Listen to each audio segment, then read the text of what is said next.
네, 정용실의 뉴스 브런치 항상 청취자 여러분들과 함께하고 있습니다. 오늘도 유튜브 콩의 밀라디오를 들으시면서 의견 있으시면 보내주시면 방송 중에 저희가 반영하도록 하겠습니다.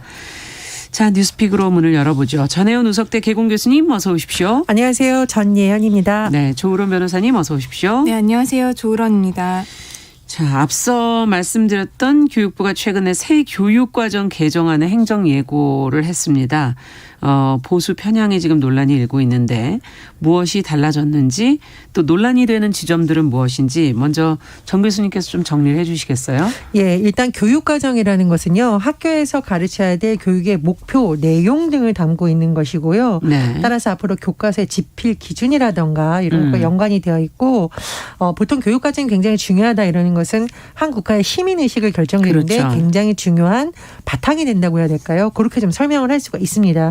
그리고 교육부가 9일 초중등학교 교육과정 특수교육 교육과정 개정안을 행정 예고를 했는데 네. 이게 2015년 이후 7년 만에 교육과정이 전면적으로 바뀌는 것이기 때문에 그 내용에 더 관심이 굉장히 많아지고 그러네요. 있고요. 네. 적용을 어떻게 되냐고 보면 일단 2024학년도에는 초등학교 1, 2학년, 2025학년도에는 초등학교 3, 4학년과 중1, 고1, 2026학년에는 초등 5, 6학년과 중2, 고2고 2027학년도에는 이제 모든 학년에 적용이 됩니다. 굉장히 중요한 내용인데요. 네. 핵심적인 내용을 꼽으라면 고교학점제 도입, 디지털 교육 강화, 그리고 학생들의 과목 선택권을 확대하는 것 등이 이제 핵심 내용으로 꼽을 수가 있습니다. 네. 그런데 지금 논란이 되고 있는 지점은 역사 교과의 민주주의 관련 서술과 관련된 부분인데요. 네. 이번에 공개된 내용을 보면 민주주의라는 표기된 부분에 자유를 추가해서 자유민주주의, 예. 자유민주적 기본 질서라는 표현이 추가가 됐었는데 이에 대해서 일각에서는 이게 그동안 보수 진영이 계속 요구했던 상황이라서 반영이 됐다라는 주장이 나오고 있고요. 두 번째로 논란이 되는 부분은 성평등 표현이 빠졌다는 겁니다. 네. 올바른 성평등 의식을 내면화라는 표현이 성에 대한 편견의 문제점을 분석하고 이런 식으로 표현이 대체된 건데 이 부분에 대해서도 지금 비판이 나오고 있습니다. 그리고 노동자라는 용어는 근로자로 바뀌었고요. 네. 고등학교 통합사회 성취 기준 해설이 있는데 사회적 소수자 예시로 예전에는 장애인, 이주 외국인, 성소수자 등이라는 표현이 되어 있었는데 네. 개정안의 내용을 보면 성별, 연령, 인종, 국적 장애 등으로 차별받는 소수자라고 해서 성소수자라는 표현은 삭제되었습니다. 네. 이를 놓고 교육부에서는 여러 가지 설명을 하고 있는데 예를 들면 뭐 헌법적 가치라든가 이런 것을 잘 반영을 했고라고 하지만 계속 지금 논란이 제기되고 있는 것이고요. 또 지금 내용에 대한 논란도 있지만 과정에 대한 논란이 제기되고 있습니다. 과정에 대한. 예, 교육과정 개발에 참여한 연구진들이 연구진의 동의 없이 교육부가 일방적으로 수정했다라고 또 반발하고 있는 상황입니다. 아, 그렇군요. 자, 지금 전반적으로 보수 진영의 요구를 받아들인 것 아니냐 하는 지적들이 나오고 있는데 교육부는 아니다라고 이제 답을 하고 있고요. 두 분께서는 어떻게 보고 계십니까? 지금 변화되는 내용들 하나하나. 네, 일단 뭐 민주주의냐 자유민주주의냐 뭐 성평등이냐 뭐 성소수자 문제냐 이런 부분들이 사실 과거에도 계속 논란이 되었었던 문제이고요. 이게 어떻게 보면은 교육의 문제라기보다는 정치적인 영역에서 논란이 되었던 문제입니다. 그래서 제가 지금 먼저 내용들을 말씀드리기 전에 하나 아쉬운 점은 사실 우리 헌법 31조를 보면은 교육의 자주성, 전문성 그리고 그러니까 정치적 중립성을 보장한다라고 되어 있는데 네. 정권이 바뀔 때마다 교육의 내용이 정치의 변화에 따라서 계속 이렇게 좀 변화하고 있다라는 부분이 가장 아쉽고요. 네. 사실 교육 같은 경우에는 이제 백년지 대사라고 해서 그렇죠. 이렇게 어떻게 보면은 쭉 이어져야 국가의 어떤 정신이라든지 일관성이라든지 네. 여러 가지 정책을 세울 수가 있는 건데 정권이 바뀔 때마다 이렇게 왔다 갔다 한다면 아이들이 어렸을 때부터 배워올 수 있는 그런 일관성이라든지 가치관을 과연 올바르게 정립할 수 있을지 굉장히 아쉬움이 남습니다. 지금 이제 정치권에서는 이게 이번에 교육 과정에 있어서 그 민주주의의 서술 부분에 대해서 이게 보수 진영의 목소리를 많이 반영을 한 것이다라고 주장을 하고 있는데 네. 이제 교육부는 지금 아니라고 하고 있죠. 그런데 사실 이 부분은 어떻게 보면은 보수 진영의 목소리가 많이 반영된 것은 맞습니다. 예. 그러니까 예전에 우리나라가 2000년대 이전을 보면 그 교육 과정에 있어서 자유민주주의, 민주주의를 이제 혼용을 해서 썼고 노무현 정부 때는 이제 민주주의라는 표현으로 거의 일관되게 써왔습니다. 그런데 또 이명박 정부가 들어서서는 또 이게 또 자유민주주의로 바뀌었고요. 박근혜 정부 때는 또 자유민주주의, 문재인 정부 때는 민주주의, 그리고 자유민주적 기본질서 이렇게 정권이 바뀔 때마다 민주주의란 용어에 대해서 민주주의로 쓸 것인지 자유민주주의로 쓸 네. 것인지 이 부분이 보수 진영 때는 자유민주주의, 약간 진보 진영 때는 민주주의 이렇게 썼던 적이 있었기 때문에 예. 이번에 또 정권이 바뀌면서 보수 정권이라고 할 수 있는 윤석열 정부가 들어서면서 자유민주주의로 이제 또다시 표현을 변화시키는 것은 어느 정도는 보수 진영의 목소리를 들었다라고밖에 생각을 할 수가 없는데요. 예. 이제 민주주의에 대한 표현을 그냥 민주주의로 할 것인지 자유민주주의로 할 것인지 이 부분이 왜 이렇게 논란이 되고 있냐면은 예. 일단 보수 진영에서는 민주주의에 꼭 자유라는 말을 써야지 그냥 민주주의라고만 쓰면은 이것이 사회민주주의나 아니면은 북한의 인민민주주의로 해석될 우려가 있기 때문에 이것을 자유민주주의라고 써야 된다라고 하는 입장이고요. 네. 진보 진영에 있어서는 민주주의가 더 중립적인 표현이고 외국에서도 민주주의라고 하지 자유민주주의라고 쓰는 표현은 거의 없다. 그리고 자유민주는 어떻게 보면 1970년대 유신헌법 때 첫 등장을 하면서 뭔가 이제 반북 멸공 이런 것과 좀 반대되는 것으로서 좀 나온 언어이기 때문에 요즘은 그런 것이 많이 없잖아요. 지금 멸공, 그렇죠. 반공. 그렇기 때문에 그냥 민주주의 하면 자유민주주의지 이거를 굳이 자유민주주의라고 해서 그 해석의 폭을 너무 좁힐 필요는 없다. 이런 식의 정치적인 이념이 대립이 되고 있는 거거든요. 예. 그렇기 때문에 일단 많은 언론에서 나오는 이번에 교육과정에서의 역사적인 그런 민주주의의 표현은 보수 진영의 논리를 조금은 더 따라갔다라고 해석하는 게 맞을 것 같습니다. 네, 정 교수님께서는 어떻게 보십니까 이 부분을? 일단 저는 조금 넓은 관점에서 한번 보겠습니다. 이렇게 계속 반복되는 문제다라는 그렇죠. 문제의식에 공감을 하는데 네. 너무 정부가 정치적 편향성을 버리지 못하라는 해석이 나오는 것은 맥락을 좀 봐야 되는데요. 우리 프로그램에서 다룬 바가 있습니다. 국가교육위원장을 임명할 때부터 이미 편향적 이념적 논란이 제기된 바 있었죠. 네. 특정 예전에 대선 후보에 뭐 찬조 연설에 참여했다던가 이런 부분 때문에 당시 언론 사설들을 보면 이른바 보수 진보 언론들이 여러 곳에서 정치적 중립성을 확보한 인물이 돼야 된다. 이건 보수 진보의 문제를 떠나서 교육이라는 위원회의 목적에 많지 않다라는 지적이 나왔던 상태에서 이번에 또 이 개편한 과정에서 연구진의 동의 없이 또 일방적으로 했다. 이러니까 정치적으로 뭔가 목적이 있냐는 의심을 더 키운다라는 거죠. 네. 물론 내용에 있어서 논란이 있지만 그동안의 맥락과 과정상에 있어서도 이런 오해를 불러일으킬 만한 여러 가지 정황이 있다라는 점 좀 지적을 하고 싶고요. 두 번째로 저는 이 성평등이라는 용어를 삭제한 것도 이해가 되지 않아요. 근데 이것도 역시 맥락상으로 보자면 현 정부에서 여성가족부 폐지와 맞물려 있다라는 점에서 자꾸 정치적 해석이 나오는 거거든요. 그래서 교육과 심지어 최근에는 스포츠에까지 정치적인 것이 너무 개입된다라는 비판이 나오고 있는데 이런 부분에 대한 비판은 뭐 교육뿐만 아니라 정부도 새겨들 필요가 있다고 봅니다. 지금 8308번님 말씀이 참 맞는 것 같은데요. 민주주의를 자유민주주의로 표현할 거냐, 뭐 어떻게 표현할 거냐, 뭐 지금 이제 진보 진영과 보수 진영이 서로 다른 입장들을 갖고 있는데 이걸 어떻게 표현하는 거에 역량을 집중하지 말고 제대로 된 민주주의 정치를 좀 보여주는 게 급선무가 아니겠느냐 이런 지적을 해 주셨어요. 아주 정말 맞는 말씀인 것 같고 임수경님께서도 교육에는 일관성이 필요하다는 얘기에 찬성을 한다 이런 의견도 지금 주셨습니다. 자, 좀 더 들어가 보죠. 지금 이제 용어의 개념의 문제를 저희가 짚어주시면서 얘기를 해 주셨는데 민주주의, 성평등, 성소수자, 노동자 이런 표현들 용어가 다른 표현으로 이제 대체가 됐는데 어떻게 보십니까? 개별적으로 좀 들어가서 하나씩 보죠. 단어들을. 일단은 성평등이라는 용어는 굉장히 광의적인 의미이고 지향해야 될 가치라든가 행동해야 될 영역, 구조적 영역의 여러 가지 걸 다 포함하는 굉장히 넓은 개념인 거고요. 하지만 성평등이라는 용어를 삭제하고 어떤 편견 이렇게 하는 것은 굉장히 의미를 협소화시킨 겁니다. 그래서 편견이라는 것 자체는 의식 상태를 설명하는 거기 때문에 왜 굳이 성평등이라는 용어를 삭제했냐. 일각에서 왜 양성평등이라고 고쳐야 된다. 이런 주장을 반영을 하다 보니 좀 뭐라 그럴까 일종의 절충안 같은 걸로 좀 무리하게 한 거 아니냐라는 지금 비판이 제기되고 있는 것 같고요. 또 하나 성소수자에 대한 부분도 인권적인 가치에서 전 세계적으로 이런 흐름이 있는데 굳이 삭제를 하다 보니 너무 또 이게 한쪽 진영의 주장만 반영한 것이 아니냐라는 의심이 제기되고 있습니다. 그래서 전 이런 부분은 굉장히 아쉽고요. 특히 왜 성평등 부분을 자꾸 정치적 정쟁의 소재로 삼지 이해가 되지 않아요.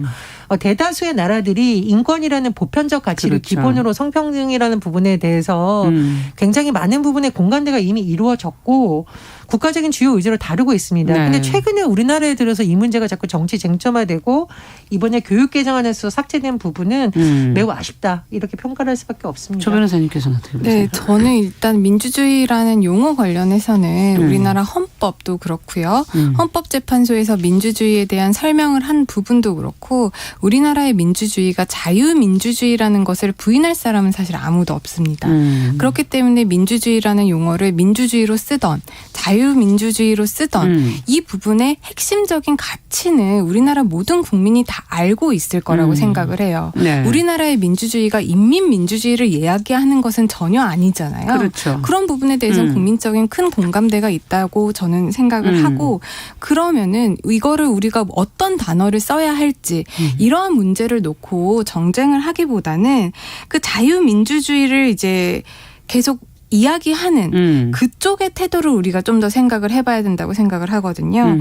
결국 자유민주주의만을 외치는 사람들은 다른 민주주의, 그러니까 자유민주 속에서 안고 있는 뭐 사회복지 국가적인 면이라든지 여러 가지 면들을 용인하지 않는 좀 배타적인 태도를 보이고 있기 때문에 자유민주주의를 외치는 자들이 조금 비판을 받고 있는 거거든요. 그런 태도가 없어진다라고 한다면 자유민주주의를 쓰던 민주주의를 쓰던 우리나라의 큰 민주주의의 이념적 가치에 대해서는 별로 문제가 없을 거라고 생각을 합니다. 그리고 성평등 관련해서도 제가 이 부분은 굉장히 이 용어를 이번에 바꾼 거잖아요. 성에 대한 편견이라는 걸로. 그건 좀 잘못됐다고 생각을 합니다. 왜냐하면 성평등이라는 용어가 우리가 뭐 이제 만들어서 쓴 지 얼마 안 된 표현이 아니고요. 사실상 1948년에 세계 인권 선언이 제정이 되면서 그 전문을 보면 남녀의 평등한 권리라고 해서 영어로는 이제 equal right of man and woman 이렇게 써 있거든요. 그렇게 보면 이거를 성평등, 그러니까 equal right라고 이제 우리가 할 수가 있는 거고 그 1948년 이후에 우리나라에서도 성평등이라는 단어가 법에서도 굉장히 많이 쓰였습니다. 그러니까 아예 법에 나와 있는 단어를 배제하고 교육 과정에서는 법이랑은 다른 용어를 쓴다. 이것도 사실상 좀 맞지 않는 부분이 있다라고 생각이 되거든요. 그렇기 때문에 계속 써오던 단어를 어떻게 정치적인 목적 하에서 이렇게 용어를 바꿔서 오해를 불러일으킬 수 있는 소재를 만드는 건 굉장히 좋지 않다고 생각을 합니다. 무엇보다 2000년대 이전에 이것이 이제 그냥 자유민주주의로 쓰든 민주주의로 쓰든 그게 그냥 별로 의미 없이 그냥 같이 혼용될 수 있는 이게 자연스러운 게 아닐까 하는 생각도 드는데요. 자, 지금 앞서 이 내용적인 측면도 얘기해 주셨지만 과정에 관한 문제점도 좀 짚어주셨거든요. 정 교수님께서. 연구진의 의사와 상관없는 결정을 했다. 이 부분은 어떻게 보십니까? 지금 일부 언론에 지금 이런 게 보도가 된 거죠. 그러니까 일단 자유민주주의 이 논란의 또 다른 측면에서 사실 볼 거는 과거에 이 부분과 관련해서 연구진들이 총사퇴한 경우가 있었어요. 그러니까 연구진들은 그냥 민주주의로 하자라고 했는데 예전에 자유민주주의로 변경해서 고시한 적이 있거든요. 이런 역사가 있기 때문에 아마 더 조심스러워하고 또 역사 교사 모임들도 반발하는 맥락은 좀 있다는 걸 설명을 드리고요. 또 하나 제가 과정을 얘기할 수밖에 없는데 분명히 이런 위원들을 선정을 하거나 운영위원들의 의견을 듣는 이유가 이런 논란에 대해서 어떤 사회적인 다양한 목소리에 들어서 협의의 형태로 이걸 만들려고 그렇죠. 하는 건데 뭐 교육부 관계자들이 들어서 어떤 발언을 했다. 그리고 우리 내용과 상관없이 이렇게 발표를 일방적으로 했다. 그리고 회의록을 전부를 공개하라는 요구가 있는데 요약본만 뭐 국회에 제출했다. 이러다 보니까 저는 이 논란이 더 커진다고 생각을 하거든요. 그래서 이 과정에 있어서도 자꾸 뭔가 정치가 개입해서 정부가 과도하게 밀어붙이는 의심을 사지 않도록 하는 것이 맞다는 생각이 듭니다. 네. 지금 제일 문제가 되고 있는 부분이 이제 우리나라에는 교육과정을 정할 때 교육과정 심의회의 뭐 심의와 의결을 거치도록 이제 법이 되어 있거든요. 네. 그러니까 규정이 되어 있습니다. 그렇게 본다면 심의회 위원들이 모여서 과반 출석의 정족수라는 게 있어요. 그렇겠죠. 의결 정족수라는 네. 게 있는데 이 부분을 이제 지켜서 거쳐지고 이후에 행정고시가 이루어지고 국민들의 의견 수렴을 거쳐가지고 최종적으로 이제 확정이 되는 그런 프로세스를 거치도록 법에서 규정이 되고 있는데 지금 문제가 되고 있는 것은 이 절차에 하자가 있다라는 겁니다. 뭐 의견 수렴은 하는 절차가 있기는 했었지만 예. 의결을 하는 과정에 있어서 그 의결이 제대로 되었는지 이 부분이 지금 투명하게 공개가 되어 있지 않거든요. 심지어 거기에 참여했던 위원이 그 회의록을 공개를 해달라 어떠한 내용으로 의결이 되는지 알아보기 위해서 그 부분을 주장하고 있어도 아직까지 교육부에서 그 회의록 관련해서 공개를 하고 있지 않는 상황이고 그 교육부가 지금 말을 하고 있는 대다수의 위원들이 동의를 했다라는 지점과 일부 위원들이 주장을 하고 있는 그 부분에 대한 동의는 연구진의 의견에 대한 동의인 거지 교육부의 의견에 대한 동의는 아니었다. 이런 의견들이 첨예하게 대립하고 있는 상황에서 네. 그것을 객관적으로 증명할 수 있는 회의록이나 여러 가지 절차적인 부분에 대해서 투명하게 드러나고 있지 않기 때문에 의혹이 더 불거지고 있는 것이고요.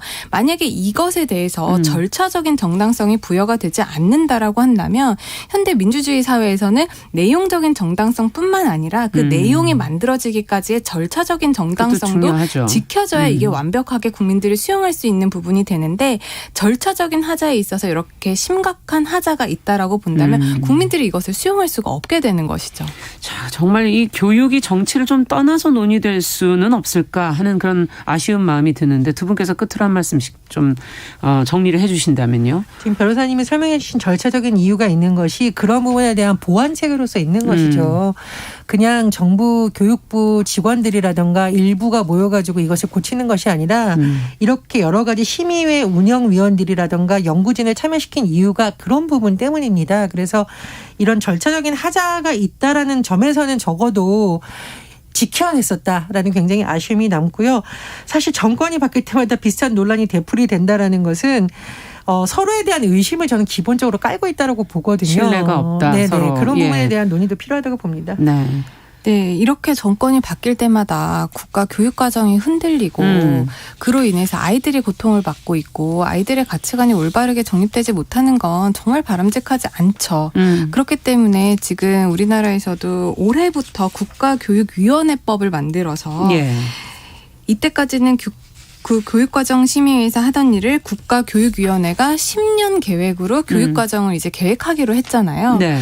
이렇게 정치적인 부분 때문에 교육이 흔들리는 것을 방지하기 위해서 앞으로 이렇게 10년 단위로 교육과정을 새롭게 챙기겠다라는 의미에서 특별법을 제정을 하고 또 특별위원회까지 만든 것을 보면 이번에 우리가 지금 논의하고 있는 절차적인 정당성, 내용적인 정당성뿐만 아니라 앞으로 우리가 어떤 교육개혁, 교육 계획을 세울 때 정치가 바뀌더라도 정치적인 중립성을 그렇죠. 교육에서만큼은 꼭 지켜주셨으면 하는 바람입니다. 네. 자, 두 번째 뉴스로 좀 가보도록 하겠습니다. 지금 이태원 참사 문제가 완전히 끝나지가 않아서 지금 참사 희생자 유족들이 국가를 상대로 지금 집단 소송을 준비를 하고 있고 대통령실이 이태원 참사 국가 배상 여부에 대한 법률 검토에 들어갔다. 지금 그렇게 보도가 나오고 있습니다. 아직까지 구체적인 내용이 나오진 않았는데 어떤 내용들이 지금까지 나왔는지 조 변호사님께서 먼저 정리를 해 주시면 저희 같이 한번 들여다보죠. 네, 지금 언론 보도에 따르면요. 대통령실이 이태원 참사 희생자들에게 국가배상 가능성 여부에 대한 법률적 검토에 착수한 것으로 지금 확인이 되고 있습니다.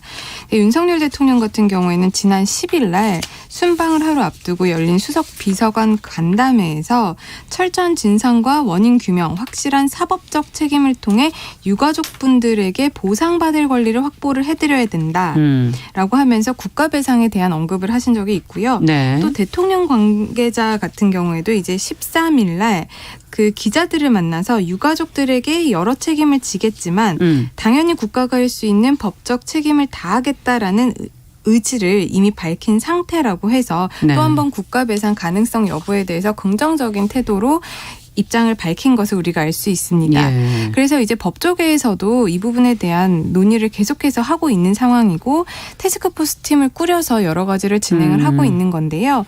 민주사회를 위한 변호사 모임 같은 경우에는 이제 이 이태원 참사와 관련해서 앞으로 국가배상 관련한 유가족들에게 전폭적인 지원을 할 것이다라고 지금 의견을 발표한 상황이고 네. 또 군 로이어스 공인제보센터 같은 경우에도 현재 국가배상을 할 유가족들을 모으고 있다라는 입장을 밝히고 있는 상황입니다. 예. 그리고 대한변호사협회 같은 경우에도 이제 100여 명의 법률 지원당을 이제 투입한 이태원 참사 대책특별위원회를 만들어서 그 유족 관련해서 법률 지원 활동을 할 계획이라고 밝혔거든요. 예. 그렇듯이 이렇게 여러 가지 정부나 법조계에서는 국가 배상을 위한 논의를 지금 현실적으로 거군요. 철저하게 준비를 네. 하고 있는 것으로 보입니다. 자, 뭐 국가 배상이 당연히 이제 필요하겠지만은 또 그보다 먼저는 어떻게 국가가 책임을 인정하고 유족 피해자의 치유 방안을 먼저 마련해야 되는 거 아니냐 하는 그런 지적도 있어서 조금 국가 배상 이야기가 좀 이르다 이런 지적이 나오고 있는데 두 분은 어떻게 보십니까?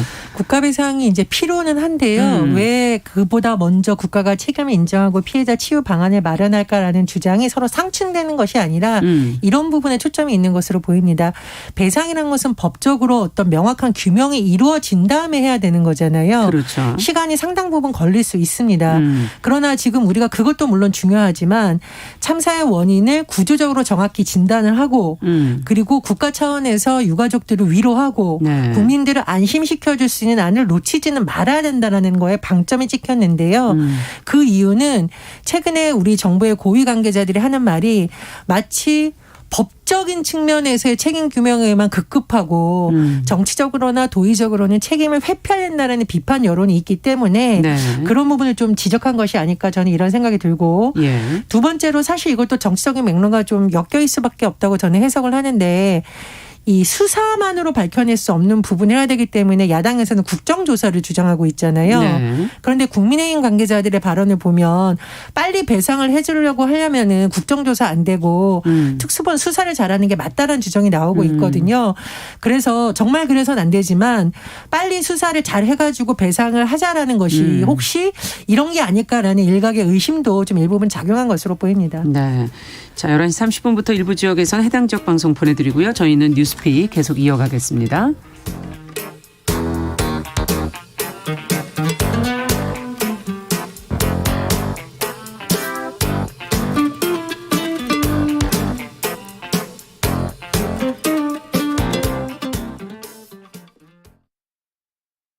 지금 시각은 11시 30분입니다. KBS 여러분은 지금 KBS 1라디오 정용실의 뉴스 브런치와 함께하고 계십니다. 네, 국가배상 얘기를 하면서 그 전에 무엇을 더 우선순위에 두어야 할 것인가, 어디에 방점을 찍어야 할 것인가에 대해서 이제 정 교수님께서 얘기를 좀 해주셨는데 조 변호사님께서는 어떻게 보십니까, 이 부분을?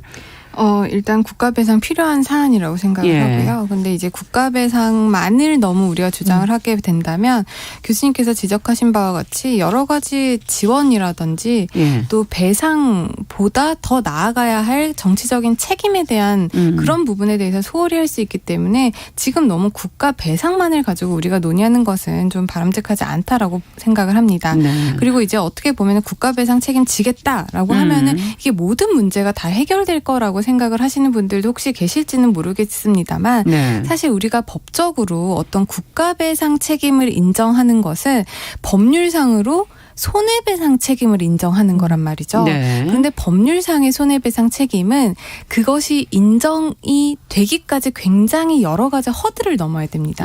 일단 국가가 뭔가 잘못 해냈다라는 것을 입증을 해야 되고요. 네. 그리고 어떤 손해가 정확히 얼마나 발생을 했는지를 손해를 주장하는 사람이 또 입증을 해야 됩니다.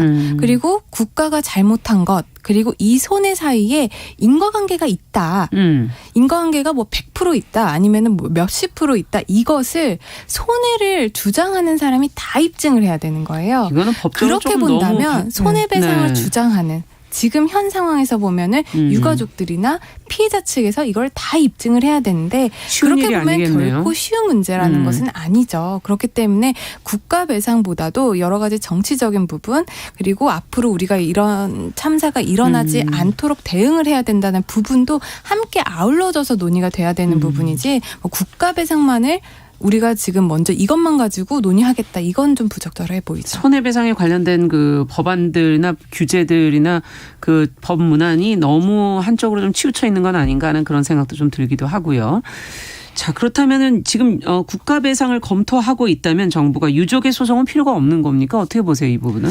제가 보기에는 근데 정부가 초기에 보여준 모습이 그렇게 유족들에게 신뢰를 줄 수 있는 모습은 아니었기 때문에 예. 대한변협이라든가 민변 같은 전문가들이 이렇게 소송을 지원하기까지 나선 이유는 말씀해 주셨듯이 소송만이 전부인 것이 아니라 네. 지금이라도 유족들이 대응할 수 있는 방법을 도와주려는 차원에서 시작했기 때문에 저는 그 선의는 굉장히 좀 높게 평가를 하고요.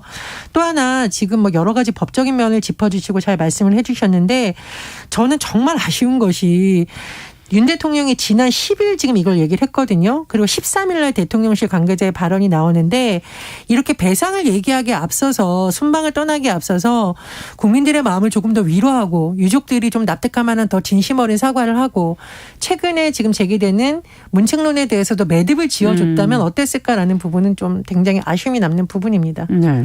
조 변호사님께서는 어떻게 보십니까? 네, 정부가 이제 국가 배상을 검토하면 유가족들이 따로 하지 않아도 되냐 이 부분 관련해서는 저는 뭐 세모다라고밖에 말씀을 못 드리겠는데 이제 국가가 국가 배상을 검토한다고 해도 일률적으로 어떤 사람에 대해서 손해배상을 해주는 거를 다 검토하기는 어려울 겁니다. 그렇기 때문에 뭐 특별법이라든지 지침을 만들어서 국가 배상의 문제보다는 보상의 문제로 갈 가능성이 큰데요. 네. 보상 같은 경우에는 국가가 내가 꼭 잘못하지 않았어도 이런 피해가 일어났을 때 해줄 수 있는 게 보상이고요. 그렇군요. 그래서 특별법들을 배상은 만드는군요. 잘못이 있었을 때 이 손해를 커버를 해주는 게 배상입니다. 네. 그렇기 때문에 보상과 배상 간의 차이가 있을 수 있고요. 만약에 이 차이가 너무 크다라고 한다면 유족들은 계속 손해배상 청구를 또 추가적으로 해서 그렇군요. 추가적인 어떤 손해배상을 청구를 해야 되는 거죠. 네. 앞으로 이 부분을 또 법률적인 검토 과정도 거쳐야 될 것 같고요. 어디에 또 방점을 찍느냐도 참 중요할 것 같습니다. 앞으로 문제가 좀 잘 풀어졌으면 좋겠습니다. 자, 뉴스픽 조론 변호사 그리고 전혜연 교수 두 분과 함께했습니다. 말씀 잘 들었습니다. 감사합니다. 감사합니다. 남성의 입장에서 여성의 입장을 이해하는 그래서 사실 이 역지